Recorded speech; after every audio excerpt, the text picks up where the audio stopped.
चला बघा विद्यार्थी मित्रांनो, हा जो मुलगा तुम्हाला वाटला असेल की जे सध्या ट्रेनिंगच्या रील चालू आहे त्या पद्धतीने मी येईल आणि याच्या पायावर उभा राहील, परंतु आता सध्या तसं जर करायला गेलो तर ह्या मुलाला कदाचित स्क्रॅम्पही येऊ शकतो, त्याच्या पायाला त्रासही होऊ शकतो, कदाचित त्याला उद्या ग्राउंडला पळताही येणार नाही.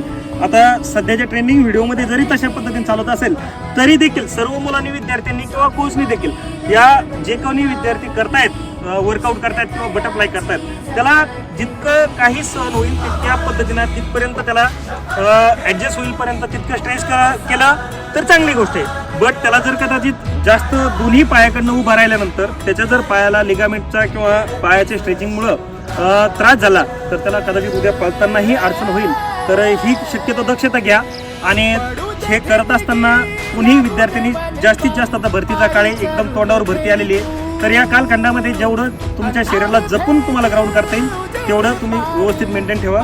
एवढं सांगतो. जय हिंद.